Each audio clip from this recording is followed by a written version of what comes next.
very short, maybe not introduction, but I'll say people who don't know Nikhil. He is although an engineer, but he has continued to pursue his own business rather than his family business. So let us, talk to Nikhil and understand what inspiration has come out of his life, so that we can also get inspired. All right, Nikhil. So maybe first question to you. There might be many successful, unsuccessful events in your life. Would you like to share any one event which you feel you're proud of? One event, I would say the one moment which came in my life was regarding how I started the business, my own business which I am running right now. It's called UNR Kitchens. Okay. It is we are into manufacturing of modular kitchens and furniture.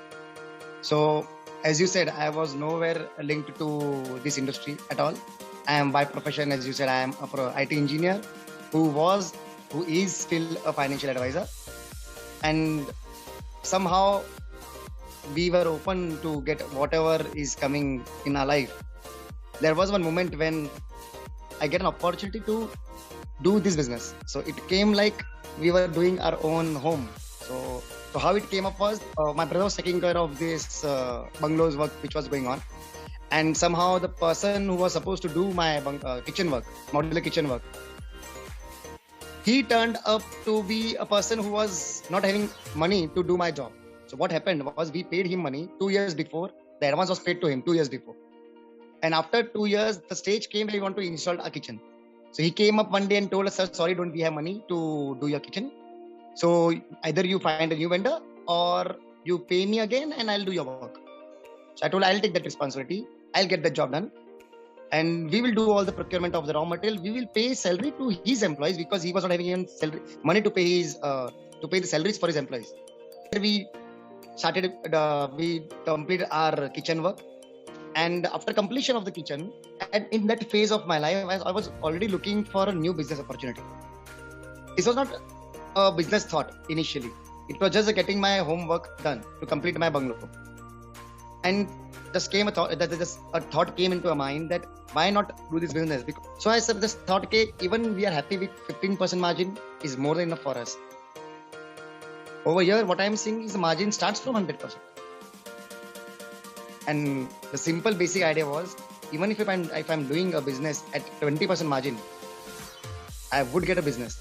I would get orders because this industry standard is more than 100% margin. So if I come into this market, I think I would be able to disrupt the market. I can get the clients, even though I'm not from that background. But yes, the person who was supposed to do my kitchen, who did my kitchen, he was from that background. He had an ample of experience. Then I told my father that I have done my homework. I think I can do this business. I know I don't have any experience of this business, but there is a person who has an ample of experience of doing this business. I just gave him. I calculate the money that I pay to that person also, because he has to run his own house. He has his own family. So even though I don't do any business, as now I'm going to do a partnership with that guy to understand this business and learn from him, I fixed a compensation amount for him also. So we started with it initially. You won't believe my investment in this business is 11,000 rupees. People have kind of you explained us how you started this. Now where are you? See, now I started this business in 2014, 1st of Feb 2014, right? On 21st of Jan 2015, I had a factory shed made in 10,000 square feet of area in my own property with all German machinery setup. Wow. Within 11 months of that day, so from 1st Feb, on 21st of Jan, I did an opening of that factory. We were selling kitchens and furniture without a showroom. In this industry, in the modular industry, you won't find a single vendor who is selling kitchens and furniture without showing them what he's going to give them. There's some different thought process behind that.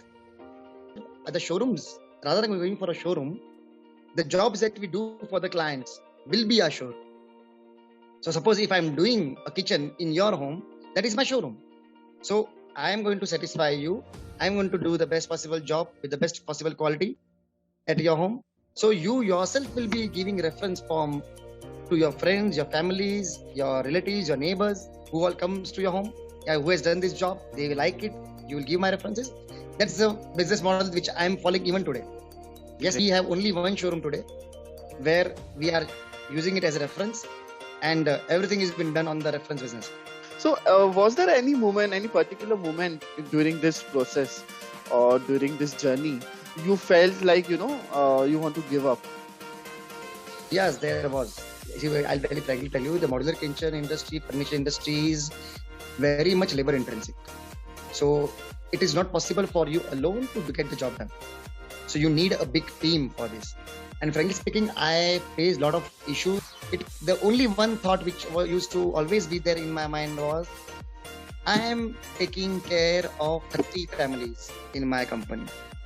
It's not just 30 laborers or 30 employees or a team of 30 members. 30 families are there who are dependent on me. And whatever jobs we used to do, whatever orders we used to take, whatever practices which we used to follow, it was always been assured that we need to take care of all the workers, all the family members of my family. You see, many people have medical insurances and a number of facilities for their company, from their company, for their employees. See, those are big corporates. I am running a very small MSME firm, which is, frankly speaking, the turnover of less than in a single digit crores. It's a turnover of hardly 2-3 crore rupees of turnover. It's not a big turnover, I would frankly speak. But still, we always believe that this can be increased if their team is there. If I'm alone, this is not going to go anywhere. But if I'm having a team with me, then n number of milestones are there which we can achieve together. So I used to always take care of my employees first.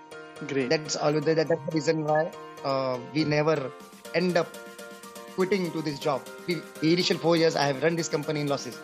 I have heavily invested in all my employees. You won't believe what I have taken rid of all the debt that my employees used to bear.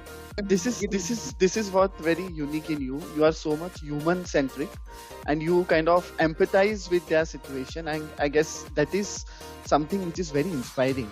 And I mean, looking at you at your age, your types of business, and types of movement in your business or your journey into the business is really inspiring. So, any maybe message you want to give to your viewers? See, I would just say that all the people who are doing jobs, see, there are a number of people who are doing jobs and they want to start a business. When I was in Cognizant, I used to see many people around me and they used to say, I'm doing a job, but one day I want to be an entrepreneur. I had a very clear thought process in my mind. I want to be an entrepreneur. Still, I joined Cognizant to take an experience. So how to work under a manager, how the team works, how to build a team. To get that experience, I was working with Cognizant. So if you want to be an entrepreneur, just you need to have a very, very, very strong belief in yourself first. You don't need any kind of background, believe me. You don't need a big business idea, which is right now, many people say you need a big idea to do a big business. You don't need those things. You don't need a big business idea. You don't even need a big financial support. What you need is just, you need to believe in yourself first. Always believe in present and think about even rather than thinking about the future, it's always better to live in the present.